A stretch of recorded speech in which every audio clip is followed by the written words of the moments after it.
पाहताय ना, काय अप्रतिम रंग आलाय. आणि हा मऊपणा तर बघा. आतपर्यंत पाक अगदी रसरशीत मुरलाय. कुठेही गाठ नाही. अगदी तोंडात टाकताच विरघळणारा असा हा परफेक्ट गुलाबजामुन. चमचा लावताच अगदी अलगद कापला जातोय. आता तुम्ही म्हणाल, अहो ताई, गुलाबजाम प्रीमिक्सची रेसिपी तर सगळ्यांनाच माहिती आहे, यात काय नवीन. पण थांबा, प्रीमिक्स वापरूनही अनेकांचे गुलाबजामुन कडक होतात, तळताना फुटतात, आत गाठ राहते किंवा मग पाकात टाकल्यावर ते चपटे होतात. हो ना, तुमच्यासोबतही असंच काही घडतंय का? म्हणूनच आज मी तुमच्यासाठी घेऊन आले आहे अगदी खास सोप्या टिप्स, अचूक प्रमाण, ज्यामुळे तुमचे गुलाबजामुन अगदी पहिल्याच प्रयत्नात परफेक्ट, मऊ आणि अगदी रसरशीत बनतील. तर मग वाट कसली बघताय? व्हिडिओ शेवटपर्यंत नक्की बघा, कारण आपण ज्या लहान सहान चुका करतो त्या टाळायच्या कशा हे आपण शिकणार आहोत. आणि हो, पुढे जाण्यापूर्वी जर चॅनलला सबस्क्राईब केलं नसेल तर लगेचच करा, व्हिडिओला लाईक करा आणि शेअर करा. सर्वात आधी आपण साहित्याचं अचूक प्रमाण घेऊया. आज आपण बनवणार आहोत गिट्स कंपनीचे इन्स्टंट गुलाबजामुन मिक्स. हे 500 ग्रॅमचे मोठे पॅकेट आहे. यासाठी पाकाचे प्रमाण अगदी परफेक्ट घ्यावे लागेल. तर आपल्याला लागेल साखर साधारण 1500 ते 1600 ग्रॅम, म्हणजेच 1.25 किलो किंवा 1.5 किलो तुमच्या गोडाच्या आवडीनुसार. आणि पाक करण्यासाठी पाणीसुद्धा घेणार आहोत 1.5 लिटर, त्याच्यापेक्षा थोडंसं जास्ती, म्हणजे 1600 मिलीग्रॅम. आणि पीठ मळण्यासाठी आपल्याला लागेल 2 चमचे पातळ केलेले साजूक तूप आणि अर्धा लिटर होईल इतकं कच्चं दूध. तर इथेच आहे आपली पहिली खास टीप. गुलाबजामुन प्रीमिक्सच्या पाकिटवर सहसा पाणी वापरण्याचा सल्ला दिला जातो, कारण पाणी सगळीकडे सहज उपलब्ध असतं. पण जर पाण्याऐवजी तुम्ही कच्चे फुल फॅट दूध वापरले तर तुमच्या गुलाबजामुनची चव अगदी दुपटीने वाढते आणि ते हलवाईच्या दुकानात मिळतात तसेच रसरशीत होतात. आणि हो, दूध हे न तापवलेले आणि मलई न काढलेले, म्हणजेच फुल फॅट कच्चे दूध असायला हवे. दुधामुळे गुलाबजामुनला खूप छान चव आणि मऊपणा येतो. आता इथे आपण एका मोठ्या परातीमध्ये प्रीमिक्सचे पीठ एकसारखे कोरडे हाताने करून घेतले. त्यानंतर त्यामध्ये 2 चमचे तूप टाकून आपण आत्ता जे एक्सप्लेन केलं ते कच्चं दूध घालून हलक्या हाताने हे पीठ मळून घेतलं.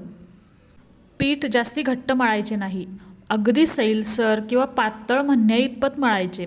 जर पीठ घट्ट मळले तर गुलाबजामुनला हमखास भेगा किंवा क्रॅक्स पडतात आणि तळताना ते फुटतात. त्यामुळे दूध घालून पीठ छान मऊ आणि सैलसर मळून घ्यायचे. आता आपण इथे बनवतोय साखरेचा पाक. एका जाड बुडाच्या पातेल्यात 1.5 किलो साखर आणि त्यापेक्षा किंचित जास्त, म्हणजे 1600 मिलीग्रॅम इतकं पाणी घालून घ्यायचं. सुरुवातीला साखर पाण्यात पूर्णपणे विरघळेपर्यंत आपल्याला गॅसची फ्लेम मोठी ठेवायची आहे. साखर विरघळेपर्यंत हे चमच्याने सतत ढवळत राहायचे.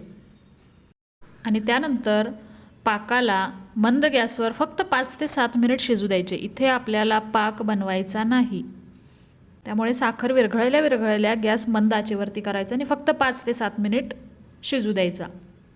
आता इथे 15 ते 20 मिनिटानंतर आपलं पीठ छान भिजलेलं आहे.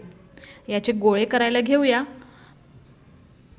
आणि त्याचसोबत दुसऱ्या गॅसवरती तेल मंद आचेवर तापवायला ठेवून द्यायचं आणि मगच गोळे करायला घ्यायची. इथे एक गोष्ट लक्षात ठेवायची, एकदम सगळे गोळे कधीच करून ठेवायचे नाहीत. तुम्ही एका बॅचमध्ये किंवा एका वेळी कढईत जितके जामून तळणार असाल तितक्याच जामूनचे गोळे करून घ्या. जर तुम्ही जास्त गोळे एकदम करून ठेवले तर ते हवेने वरून सुकतात आणि सुकल्यामुळे तेलात सोडल्यानंतर त्यांना क्रॅक्स किंवा तडे जातात.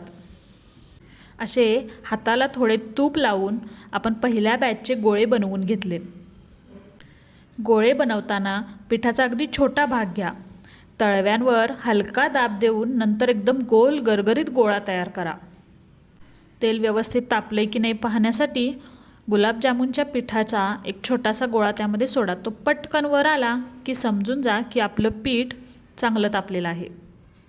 आता हे तयार गोळे नेहमी मंद ते मध्यम आचेवरतीच तळून घ्यायचे. एक एक करून आपण बनवलेले गोळे हे तेलात सोडून द्या आणि गोळे तेलात सोडल्यानंतर त्यांना लगेचच झाऱ्याने अजिबात टच करायचे नाही.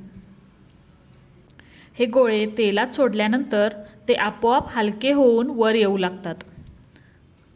जेव्हा असे जामून वर येतील तेव्हा झाऱ्याने कढईतील तेल हलवत हलवत जामून फिरवून घ्यायचे. डायरेक्ट जामूनवर झारा लावून त्यांना फिरवू नका किंवा पलटू नका. फक्त तेल जरी फिरवलं तरी जामून तेलासोबत स्वतःहून गोल फिरतात. असा झारा कढईतल्या तेलात छान गोल गोल फिरवत फिरवत आपल्याला जामून मस्त तांबूस रंगावर तळून घ्यायचे आहेत. यामुळे जामूनला सगळीकडून एकसारखा सुंदर रंग येतो आणि ते आतपर्यंत छान शिजतात. इथे तुम्ही पाहू शकता आपला एकनेक गुलाबजामुन अगदी एकसारख्या रंगाचा तळलेला आहे. त्याचसाठी हे जामून सतत हलवत राहण्याची महत्त्वाची टीप. आणि हो, तेलातून जामून काढताना तुम्हाला जो रंग पाहिजे त्यापेक्षा थोड्याशा डार्क रंगावरती काढा, कारण पाकात घातल्यानंतर तो रंग थोडासा कमी होईल. तुम्ही गुलाबजामुन बनवताना तुम्हाला कोणते कोणते प्रॉब्लेम्स येतात कमेंटमध्ये मला सांगायला विसरू नका, जेणेकरून मी त्यातल्या काही प्रश्नांचं समाधान करू शकेन. आता शेवटची पायरी, तेलातून काढलेले हे गरमागरम गुलाबजामुन आपल्याला डायरेक्ट कोमट पाकात घालायचे आहेत. पण लक्षात ठेवा, जास्त गरम पाकात जामून कधीच घालू नका. जर तुम्ही जास्त गरम पाकात घातले तर ते जामून पाकात शिजल्यासारखे होतात आणि मऊ पडून पाकातच फुटतात किंवा विरघळतात. त्यामुळे पाक फक्त कोमट असावा. पाकात घातल्यानंतर चमच्याने हे जामून 2 ते 3 वेळा थोड्या थोड्या अंतराने छान खालीवर करून घ्या, जेणेकरून पाक सगळीकडे व्यवस्थित लागेल. पाकात छान भिजल्यानंतर तुम्ही बघू शकता आपले गुलाबजामुन किती रसरशीत आणि मऊ कापसासारखे दिसत आहेत. खाण्यासाठी अगदी तयार आहेत गुलाबजामुन.